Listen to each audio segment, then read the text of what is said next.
Welcome to Wisdom Within with Tina and Tonya. Today we are going to chat about authenticity in your spiritual practice. So it's really all about trusting yourself enough to stop following the rules and start listening to your inner wisdom, especially in your spiritual practice. So before we get started, we want to introduce ourselves in case you're new to us. I'm Tonya and I work with women who are experiencing a spiritual shift and feel called towards something greater, but struggle with self-doubt and trusting themselves. And I guide them to fully embrace their power and step into their next levels. And Tina, will you introduce yourself as well? Hi, I'm Tina, and I guide women to deepen their spiritual connection through simple rituals, gratitude practices, and elemental wisdom. And what we do is we weave sacred spirituality into everyday life with ease and meaning. Awesome. Thank you. So, just kind of starting this off, a lot of times in our spiritual practices, we have this desire or expectation, the pressure to do it right. So, Tina, in your experience, where does that pressure come from? I think it comes a lot from spirituality or from religion. We have our religious dogma, we have our those gurus on social media who are always doing the big rituals and things like that. And, the spiritual teacher sometimes too can we listen to them and sometimes we think that it needs to be just like they said, or, all these trends that come up. You see so much that comes up, especially I feel like the past few years, it's really getting spirituality's really become trendy, right? And so you see Reiki is really trendy, or you see shamanism. Shamanism is like a huge trend right now. And then the plant medicines, people are doing all those trends, and so I just feel like it becomes the latest trend. And so there's so much, that that we see that happens with all of that, and religion. But you and I both have had a lot of experience there, so. Um, I think one thing that I see that is echoing all of what you said, but another addition to that is um, almost this desperation for something to fix, something to change. And so we start on this practice for healing, for fixing, for whatever it is in our life that we're not fulfilled in or satisfied with. And then we start thinking, well, I must not be doing it right or enough or correct, or the perfectionism, right? In Mhm. that way. And so then, like you mentioned with the trends and with the dogma, and we really kind of grasp onto that because we think that because someone else is saying that this is what works, so we grab onto it very tightly and hold on to that rope, and try and do it more and harder and all of that stuff. So that's kind of, I see some of that pressure coming from our own internal state. Um, Mhm. when things are amazing in our life, it is so easy to create our own little experience. But when things are not good, we have a tendency to grasp at straws and in any way we can. Um, Hello, Open Ajna Center. I'm thinking like I can see it in there in myself, and I'm like, yep, been there so many times. But yeah, we really do. And then the pressure from others on the outside on top of that is, it gets heavy. Yeah, it can. And I feel like sometimes we, like what you said, we get into that space of thinking that we need to be fixed, right? And so we're looking for the next quick fix. And that's not what spirituality is about to me. And so when we start looking for that next quick fix or that ritual, it's going to kind of fix everything, right? So, you and I, we do like different little rituals, like, and you've like sent me money rituals, right? Oh yeah, this is the one that I'm gonna do. So I'll I'll be like, all right, I'm gonna try it because I need more money, right? But in reality, those rituals are fun and they're cool and they are something that we can add. But it's not going to be, it's not the quick fix that we want. And so, and sometimes we get in this idea that we need a certain ritual set up or a certain thing that's going to, a certain ceremony is going to fix everything. And um, that's not, that's not what the spirituality is about. So, Spirituality for me has definitely been a long game. I mean, it feels like it's gone so fast, and I've had mhm. so much spiritual growth in the last several years. I mean, it's been exponential, um, but it's not been overnight, and it's been consistency of doing the little things that, like journaling or something. It went from because they told me it was a productivity hack. So I was journaling to be more productive. And now I want to vomit when I hear the word productive because I'm like, oh no, I've unsubscribed from that shit. Mhm. Um, but that's what started journaling for me. And then it shifted to gratitude. And now it is a deep spiritual practice for me. And yet when I was a kid, I was always taught to keep a diary or a journal. And it was like, none of that connected with me. And so it's very, there are it's very interesting how each person's path is different and how our spiritual practices shift, but really the whole key is that word shift. Mhm. And I think that that's something that all those things that we talked about, we can't find it on social media. When we're following every single set of the rules all the time, all the things, and we're not getting the results that we want, a lot of times we just drop things. And I think what we need to do instead of dropping it completely is make it our own and find what works for us in that way. Yeah, definitely. And that's, I've had a lot of shifts in my spirituality too, I've always been a very connected person. I've always had that wanting or that searching for. I've been a seeker. I used to call myself like a spiritual seeker, because I was always seeking that connection, that spiritual connection, because it was just ingrained in me. It was just something that well, of course, being Pisces, we are kind of the spiritual people of the zodiac, I guess. So I've always had that and always wanted it. But, it went from religious spirituality to looking different types of religions to looking outside of religion for my spiritual connection. And it's just kind of evolved and to where now I've settled on, just kind of spirituality as my, it's kind of like what I do. It's more of how I am now instead of the things that I do. And so sometimes what happens is we are looking for that permission from other people or from the religious leader or the spiritual guru. We're looking for that permission to even tap into our intuition, right? And and what this is about, and to me, is making it your own, making it something that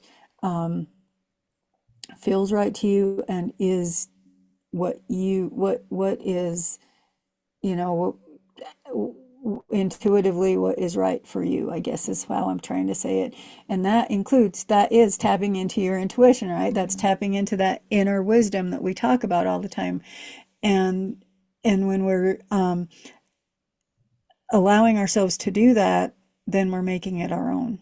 Mm-hmm. Yep, I agree. And I think, um, one of the things that kind of does make that a little bit challenging is when we've been shut down by that in the past. We Mhm. have that pressure to do it right. And especially when we think about intuition, because intuition is not rational, it's not logical. So there's a lot of it takes a lot of faith and trust.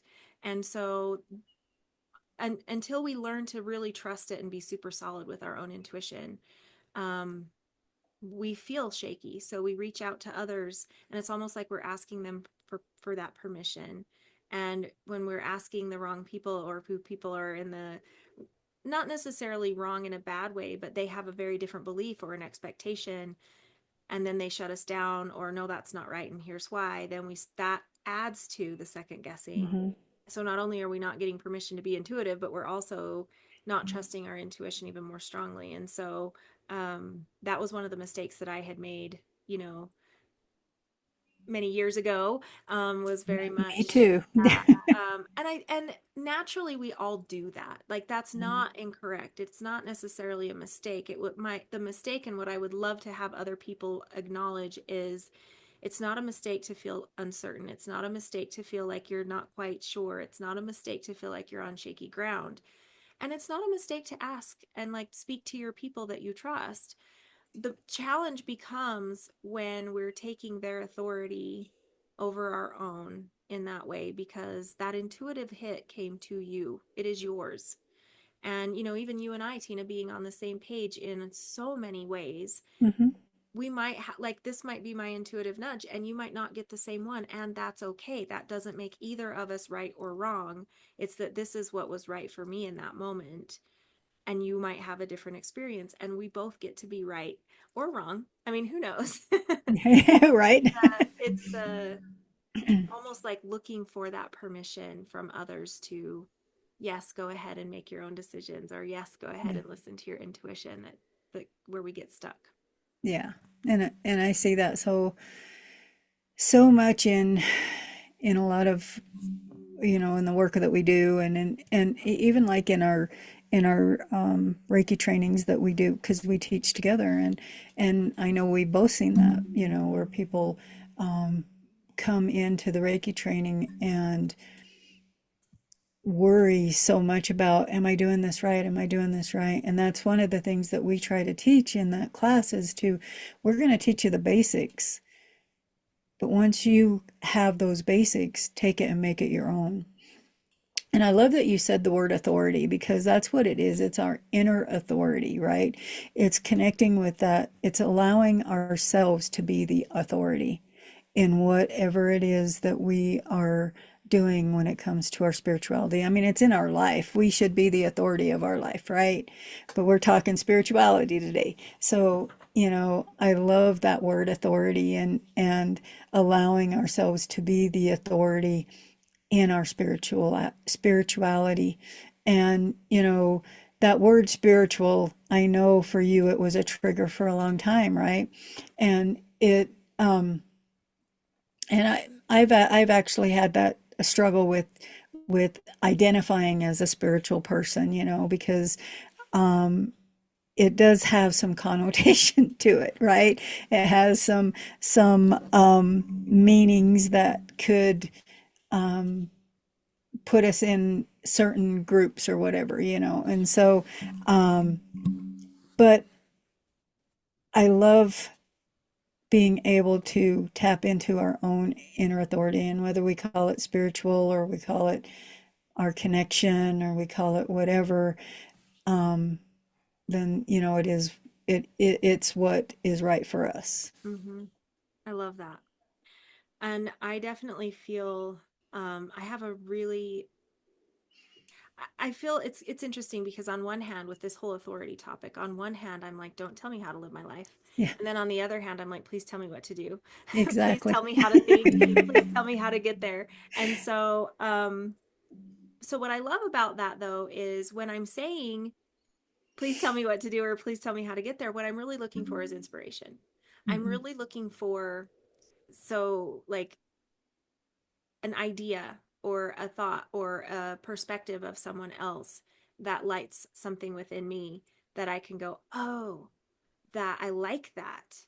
And I want to go with that. You know what I mean? That is a Hmm. very different thing, where I'm looking for inspiration for that little spark, because I do believe that the perspective of others can change our lives. I've seen that in my Hmm. own life over and over again. And so I think that's a little bit different too, with, like, sticking with, don't tell me how to live my life, but then also being able to be open minded and receive something new then I can take it and be like, because there are times when I'm like, oh, I am not subscribing to that. Absolutely not. Hmm. Hard pass.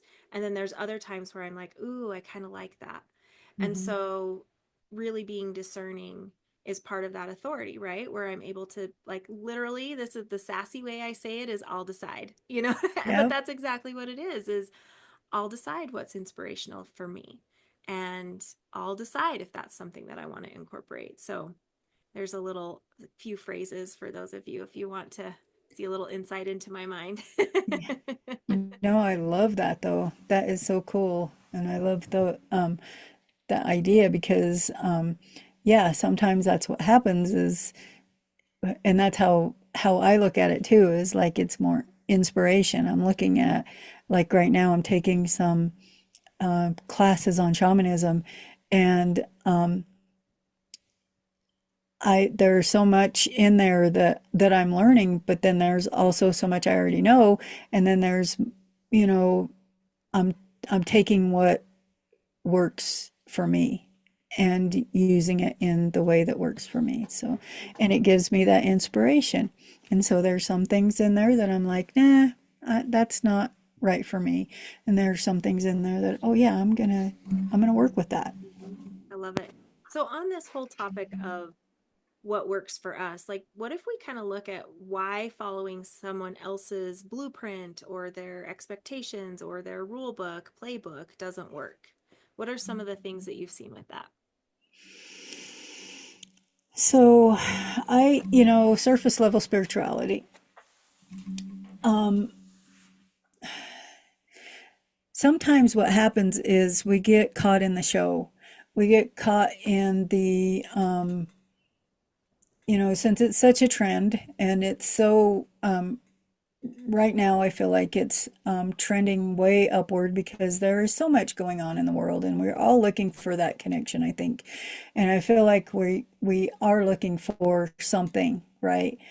But what is happening a lot that I see in the spiritual world is that there's a lot of show going on too. There's a lot of, we go in these ceremonies and there's all this big show, and we're doing all these cool things in the ceremony and whatever, and and and there's no deep connection in it, in the show, right? There's all of this um talk about it, but we're not allowing ourselves to connect on a deeper level to our higher power. And so that's one of the things that I see a lot of in spirituality now, and it really kind of, I've struggled with that because sometimes when I'm doing ceremony, I have to question myself: is this for the show, or is this for the connection? And sometimes when people come to my ceremonies, I see that they're there for the show, they're not there for the connection. And, I let it be whatever it is for them, but I see that. And sometimes it kind of bothers me a little bit, but it is, that's their thing. And so um, I allow I allow it to be what it is, right? The other thing is that we sometimes put so many rules on, and then that goes into, like, with my ceremonies and things that I do, we have so many rules sometimes that it can kind of cage us in. It puts us in a box, right? So we have that box of this is what this little ritual should look like, or this is what this ceremony should look like. And I found that myself, and I know I think I've talked about this on a couple of videos that we've done. We just did one recently on bringing spirituality into our everyday life, right? But when I started learning ceremony, I went to school to learn how to do these ceremonies. Well, I learning a lot more than just ceremonies, but it was one of the classes was ceremonies, and as I started doing them on my own and started creating my own ceremonies, I caught myself trying to follow the rule, trying to follow, and then also because I have a Native American belief, and they do things. There are some they do things a certain way, right? And I see that I've seen how they've done things a certain way, and I looked at the ceremonies and I'm like, oh, I don't know if I'm doing this the right way because I'm I'm not doing exactly what they said. Or the same thing, and like I said, I'm learning these how to do these ceremonies, and I'm like, I'm not doing this the way that I was taught how to do this. And I struggled with that a lot for quite a while. And the other thing was worrying about what others think, right?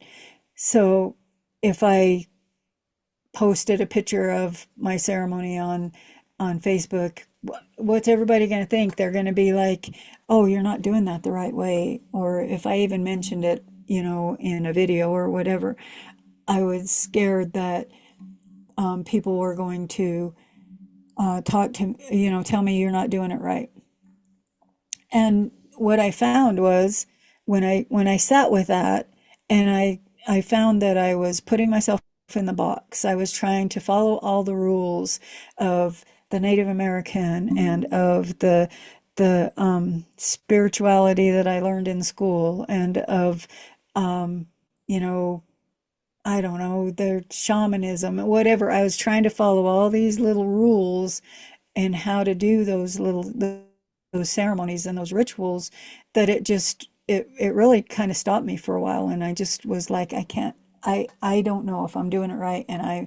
And and so I just kind of contracted and quit doing it as much, and even doing it in public. I still do full moon ceremonies and stuff, but I kind of um, slowed down with some of my ceremonies because I was really worried that I wasn't doing it the right way. And so I had to sit with that for a while, and I had to really realize that it didn't matter how everybody else was doing the ceremony, or how people thought that the ceremony should go. What mattered was how my intention behind the ceremony was one, my connection with my higher power, my creator, was two, and doing it the way that felt right to me was three. Those were the three main things that were the most important things in how I ran ceremony and how I did that. And so that was kind of like something that I found for myself, was that how those rituals and ceremonies can become, can put you in a box. It can be that cage. And it's like, I've been seeing this in my mind lately, this bird cage around me. And you have this bird cage, but you're the one that has the key. And it's, you know, Yep. and that's exactly it. I'm inside the cage, but I have the key to get out. Mm-hmm. All I have to do is open the door. Mm-hmm. And that's exactly what I see with these rituals and stuff. Mm-hmm. It's like I held myself in that cage, but as soon as I opened that door, I was able to step out and do the things Mm-hmm. in the way that was correct for me. And I love it because to me, what I'm hearing here also with following someone else's blueprint is where judgment comes from, right? Where Oh yeah. and the fear, but so I see it two ways. Judgment of others, and then like the fear of being judged, and it all comes from the rules because you're not doing it right. I'm not doing it right. So we have and I can see how, I mean, I've done that. I've received it and I've gifted it, which is not, you know, Oh yeah. that's not how I want to be. So recognizing that I've done that, I can shift that. But that is a challenge that we have with, especially when we start breaking free from other people's blueprint, because we're uncertain how family's going to handle it. We're uncertain, like you were saying, every time I post something out there, is this is the right way? Is this the way I'm supposed to do it? And the only thing that that comes from is someone has a set of rules that we're supposed to follow. And anytime we deviate from that, even if it's our own inner guidance, it puts us in a little bit of fear-based response in that way of what's going to happen, how am I going to be judged, what am I going to receive from this. And to me, it's that is also where we see a lot of the challenge challenges in life today, not just in spirituality, but it really extends to a lot of different ways. But in that realm of spirituality where you're not doing it the way that I was taught I'm supposed to do it. And that creates division, separation. And in reality, like this is something that can really connect us because not only just like what you said, it connects, you connect to your creator that way, your higher power. For me, it's the universe, but I also connect with others. And I connect because we have a similar vibe or we have similar beliefs or similar practices that we do. So definitely can see how that the blueprint itself is where judgment comes from. Hmm. And I see a lot of challenge in that where if you break outside of my box and you do the rules differently or the rules don't apply to you, then I'm in here like, well, what the hell? How come you still are living a happy life when I'm doing all these things? I'm a hot mess. I'm exhausted. I have anxiety. I'm trying to force myself to follow these rules, force my family to follow these rules. Somebody's not, when my ducks are absolutely not in a row and I'm trying and trying and there's so much anxiety and a hot messness with all of that. And then I see somebody who's not doing all of that. And I'm like, well, why don't they have to do the same thing? And there's a lot of resentment that comes towards that within others and individuals. Like to me, those expectations in that blueprint can really drive a lot of separation between even your most closest loved ones in a very unhealthy way. And and then how do we then again even breaking out of that and then we start doing our own thing and finding our own way, and then before we know it, like I very much have a spiritual practice now, and it's mine. I don't need it to be yours, I don't need it to be theirs, but I catch myself again in judgment towards people who are still living the blueprint even. And so really being super super aware of, even though I want them to have their own, but maybe their own is for them to have the blueprint, and maybe Hmm. that's the stage they're in, like whatever, that's not for me to decide. But there's a lot of judgment that we see a lot in this whole world of spirituality, and it's not just religion. um, so really paying attention to where that is within each and every one of us, um, where we've broken free, where we're still giving it. Um, like I said, I have gifted the judgment to others and I have received their judgment as well. And so just being aware of that, and intention with, Yeah.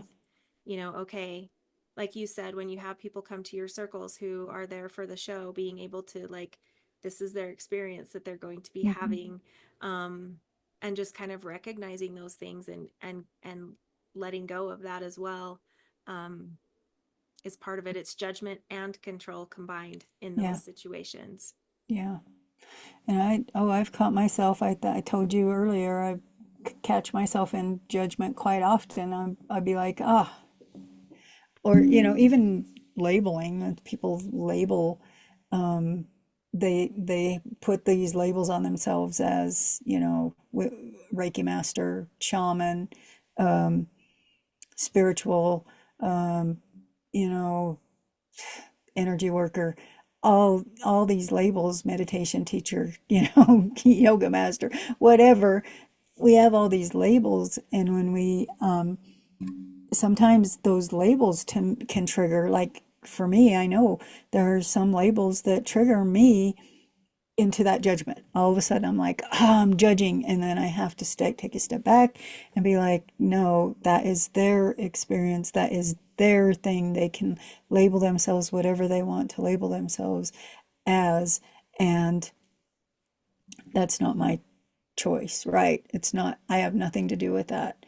And they're probably a wonderful person and probably doing great things out in the world, and it's not my place to judge anybody. And so I catch myself often, but then I've also, like you said, also been on that other end of the judgment too many times, and um, just have to allow, it is what it is, and just understand that are, there will be those times when we are judged, and that we will have people telling us that we're not doing it doing it the right way, or we're not being spiritual enough, or we're not, I don't know. There's so many things that they can tell us, and if you put yourself out in the public, there's always going to be that, because like you and I, we have our businesses, and my business is I get all my clients from social media, right? And so when I'm putting myself out there, there is always that one person that's going to be like, wait, that's not the right thing to do, or that's not the way you're supposed to do it.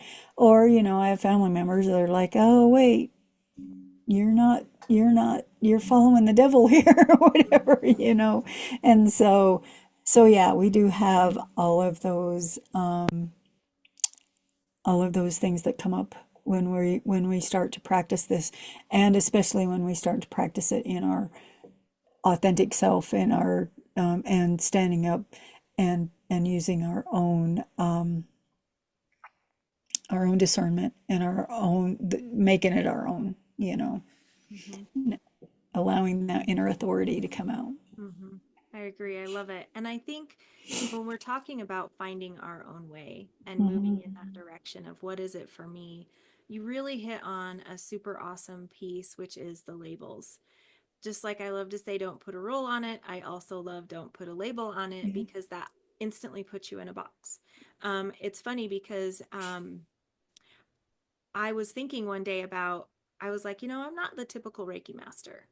And then I was like, what is a Is typical yeah. Reiki master, and who says, and is there even such a thing? And why do I, like, what the hell is even happening? And I realized that no one taught me what a Reiki master, I mean, of course, my Reiki master class, that's not what I mean. But as Hmm. far as like, no one said this is what you have to do, or there was no blueprint. It was you do you, be you, use the energy, let the energy come through, that type of thing. Hmm.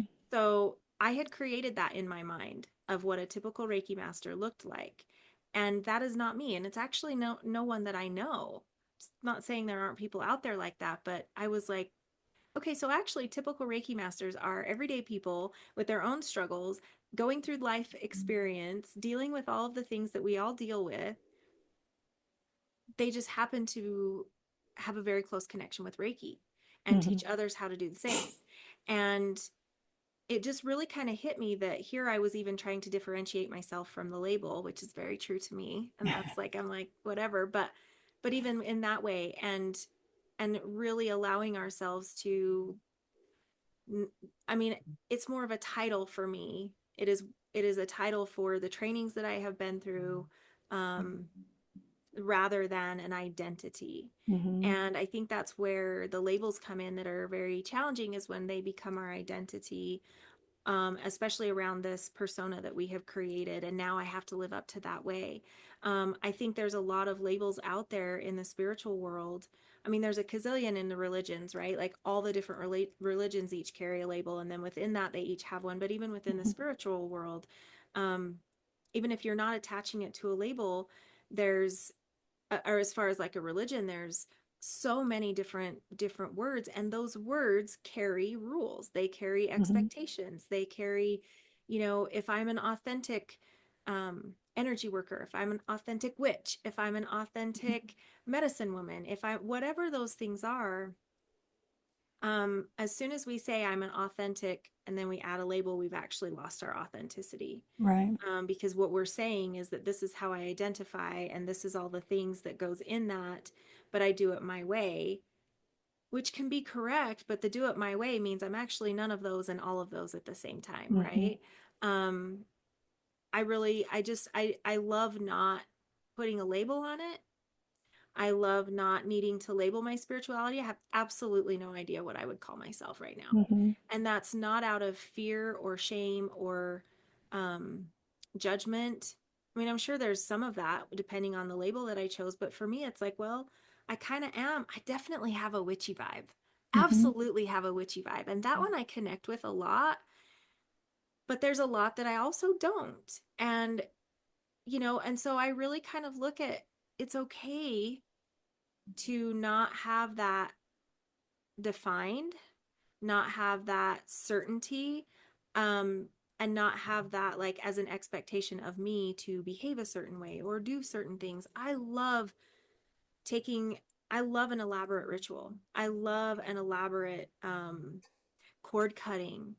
I mean, I want the fire, and I have learned to do it a little more carefully because that was Me too. scary the first time. So I've definitely learned some of that, but I love the feeling I get from that. I love the taking the time to do it. But that's the thing, is that I'm finding practices that I love to do, and I do it differently every time, and I do it my way and what feels fun to me, and because I love the feeling of fun. To Mhm, me, my spirituality very much feels like play. I mean, even as we're like you talked about us teaching the Reiki class together, I talk about play with Reiki, playing mhm. with Reiki, like make it fun. Find all these cool ways that you can use Reiki. It is not meant to just be always in this meditative state and always for this purpose in the same way, and you can't deviate. If I'm not in this room with someone on my table, it doesn't mean like, okay, doors, kitchen's closed, you can't Yeah. do Reiki. I mean, it's in my car, it's with my, i have I have spicy pets at home right now who've been getting lots of Reiki from mom because I'm stressed for them, trying Uh-huh. to create harmony in my home. So I mean, it's just very much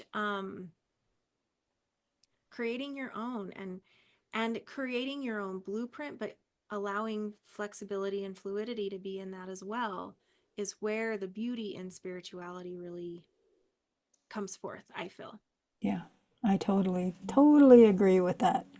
And I mean, I'm the same way with the labels, trying to put a label on what I do.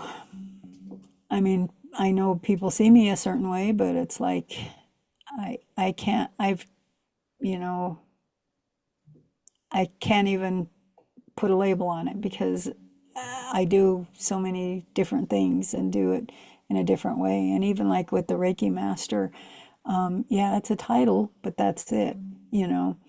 And it's never been something that I've totally identified with.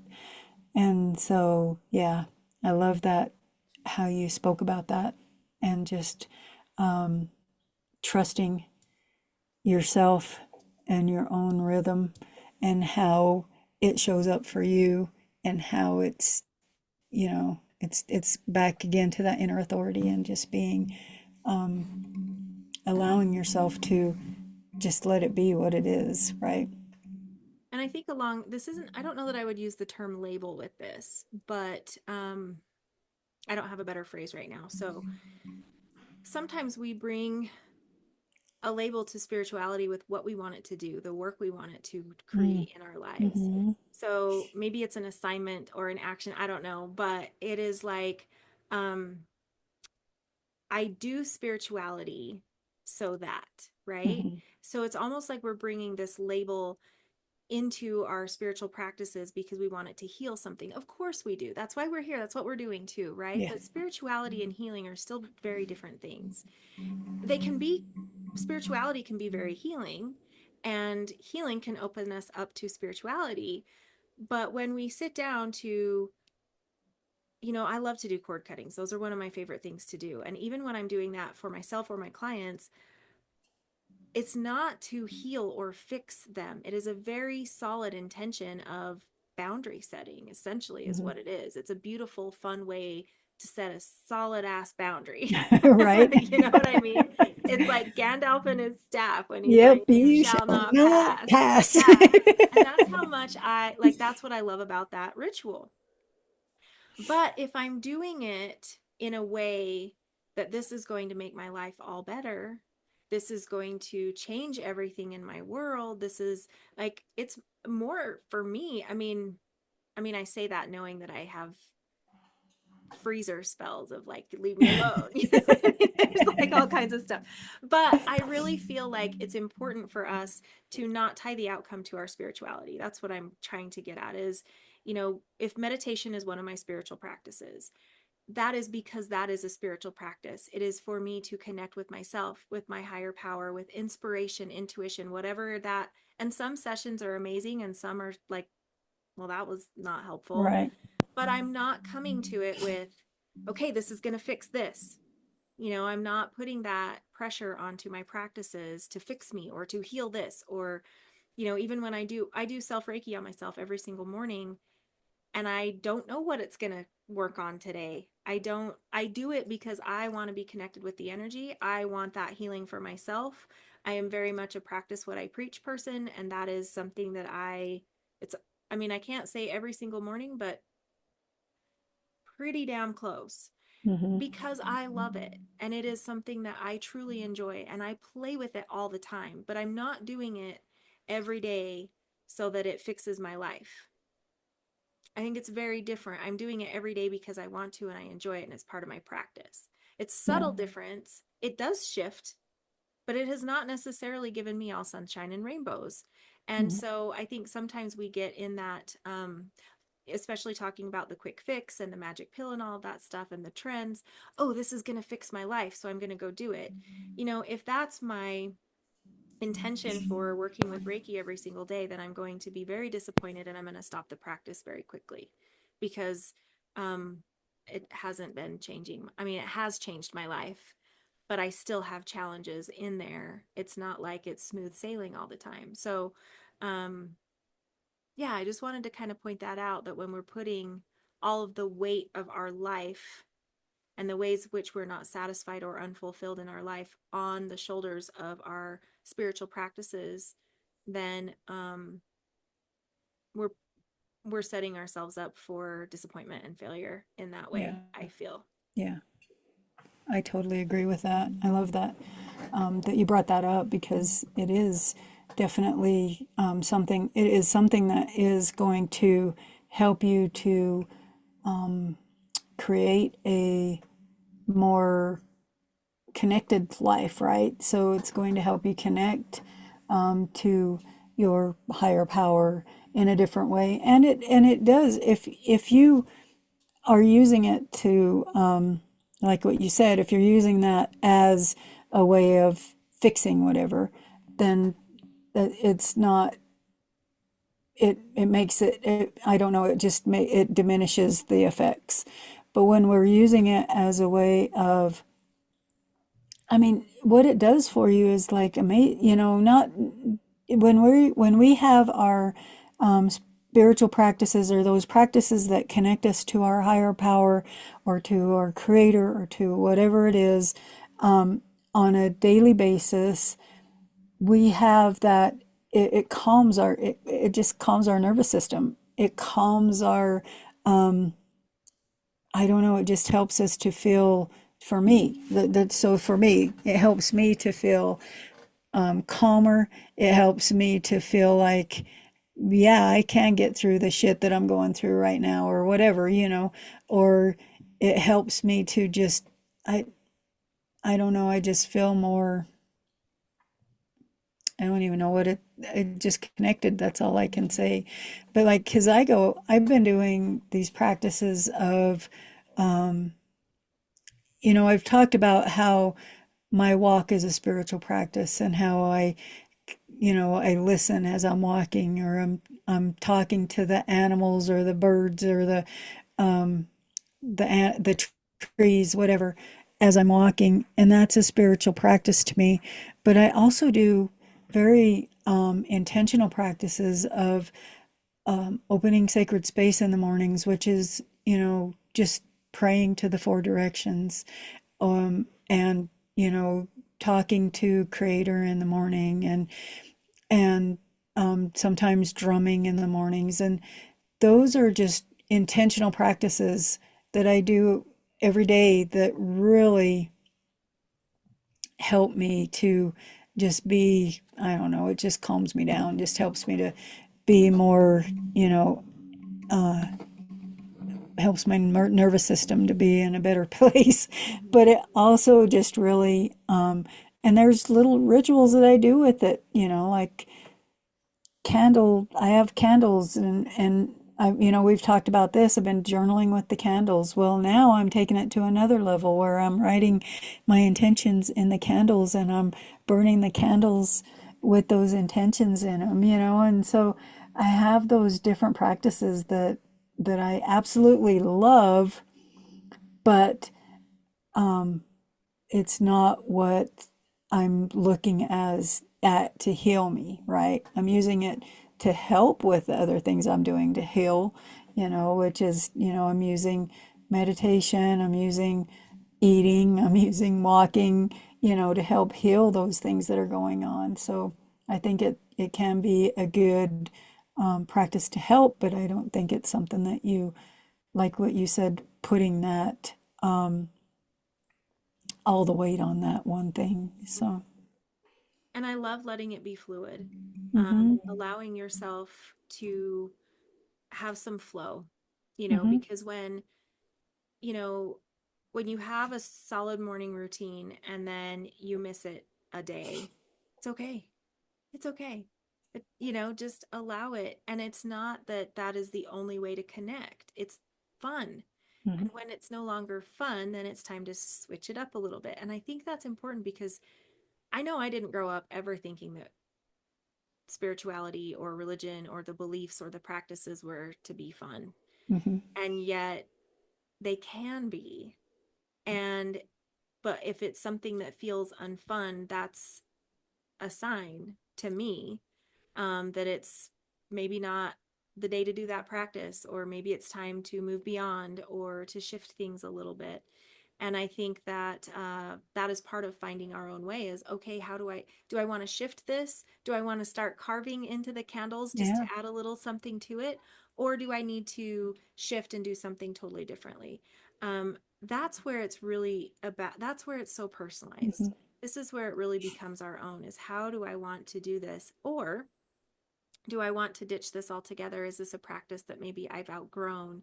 Um, One thing that I love is I love history.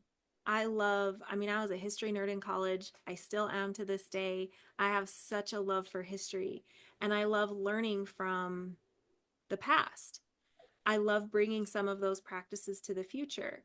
I love seeing how I can tweak them and make them fit me in modern day life, but also recognizing that we have X number of years of advancements in, or maybe they're advancements. I still think they're just kind of right. allegedly advancements. Mm-hmm, But how, like, there's also a problem of getting stuck in the past, right? And spending too much time there and then failing to recognize the beauty of the advancements that we're in now. So there's very much a blending and a weaving, as your word is that I love so much, is like weaving the past and the present and even pulling us into the future in that way, allowing things to look differently. But that's me, that's mine, that's my own way. And then if I have a day where shit hits the fan and I do none of it, it's okay. I have not lost my connection. There is no worthiness involved. There's no, you didn't do it enough and right enough, and you didn't hold your mouth right when you lit the candle and let it burn. I mean, none of that stuff applies, and it gets to be very fluid and flowy and fun. yeah, Um, and sacred. yeah, I mean, it's still so sacred to me, but mm-hmm, it's sacred in my soul, not sacred because I'm praying around it, if that makes, exactly. not that I have a problem with prayer. It's not that, but it's just a very different, I don't know. Yeah, Yeah, it's the it's a feeling. Yeah. feeling. It's Mm-hmm, hard to explain because it's all felt. mm-hmm. Yeah, totally. I love that. And yeah, definitely. I love the idea of the flow and being in flow with it because I have times it's like sometimes it's like what I know you've said this to me before. It's like, what if that's the season for you doing this right now, right? And I've had times when I'm doing drumming every day, and then I don't do drumming every day, and I'm doing my four directions every day, and then I don't do it every day. It just it just kind of ebbs and flows, and I find myself in those different patterns, and I've seen this in, especially recently, I've seen this in myself where there are certain patterns that come up where I'm in the flow of journaling all the time, right? And then I stop journaling and then I'm in the flow of drumming every day. Or, so it's kind of like it just kind of ebbs and flows and it moves with me and it's what feels good and it's what I need at the time Mhm. or what I need to, or what needs to be brought in, because a lot of what I do is not just for me. It's in praying for community. It's in praying for all of the humanity, whatever's going on. It's that connection there too. So it's not so as I'm doing this flow, that's a lot of what's happening is what do I need and what am I bringing in right now, and so I love that making sure to be remember that we can be in that flow and letting it be fluid, letting it be what it needs to be at the time. Mhm. And that again comes back to our own personal authority. Mm-hmm. It, brings back to allowing spirituality to look the way we want it to look, allowing it to feel the way we want it to feel, versus how we're told to make it look, told you're supposed to feel. That was one of the things that I remember is that you're supposed to feel this way at this experience. And Yeah. then I didn't. And then I felt like I was doing something wrong and I wasn't worthy. Because that was part of the whole Mm-hmm. topic of conversation. And since I've allowed that to be released from my belief system, I mean, man, you know, Yeah. whole different feel now. And Yeah. and very strong connection. I've never been more strongly connected to my intuition and my instincts, to my higher power. I mean, I love it. It is a sacred relationship to me now. Where Mm-hmm. before it was like you talked about, very surface level, very more interested in trying to do the things rather than build the Mm-hmm. connection, and Right. I mean it's just, I think that's also really one of the things that comes when you find your own way or you create your own blueprint, whatever you want that to be, is true in-depth deep connection, which is what we're all Mm-hmm. longing for. Yeah, definitely. And the other thing is, it can be simple. It can be like as simple as you want it to be. We don't have to do these elaborate rituals. It can be as simple as walking outside and saying thank you to, for waking up today. It can be that simple. And we have that connection, and that's one thing that I know about myself is that most of my practices are pretty simple and pretty and like I always when we're doing our classes or when I'm doing my drum circles, I always want to do the prayer for the four directions, right? And I can never I've written down a prayer and I'm writing a new prayer right now, but I can never remember that prayer. And to me, it's as simple as connecting with that direction and um, basically saying thank you and maybe asking for a little guidance for the day, and that can be that simple. And, we have these elaborate prayers, we have these big drawn out things that we do sometimes, and it doesn't have to be that way, it can be as, simple as you want to make it. And it's all about intention. When I make drums, that's what I always remind myself is that the intention that I put with this drum is what this drum is for, right? So I can set that intention, but it doesn't have to be in a big long ritual. It's just setting the intention as I'm making the drum. And it can be messy, it can be intuitive, it can be all of the things outside of the box. When we're thinking, about different ways of doing things, creating your own rituals. If you can create your own rituals as you're doing things, it's like I started doing these morning altars and I learned it from in school And there's a guy who teaches morning altars every day, and he used to do it every day, and his reasoning for it was totally different than why I do it. And um, he makes these beautiful, beautiful morning altars. And I loved it. And I started doing it every day there for a while. And now I do it on occasion when I have time, because I have such a long morning routine that I don't always have time to do all the things. But I love just going out and doing these my way, right? So my way is a lot different than the way I learned it, the way that he taught doing it. And my way is a ritual in itself, and it's my own way of doing it. And so when you can create those rituals, and you know, like how we teach Reiki, we teach the basics, right? And then you make it your own. And that's exactly how this is. If you find a blueprint that you want to follow, or that you're learning from, you see that recipe. That's what you call it all the time. We have the recipe, right? But I want to change that recipe a little bit. I'm going to add my own little flavors here and there, and that is perfectly fine. Do what is right for you, and create those rituals in the way that is going to work for you. And let it look how it looks on every, each given day, and just yeah, go about creating your own thing. Yes. And I have one more thought with that is you're not too late.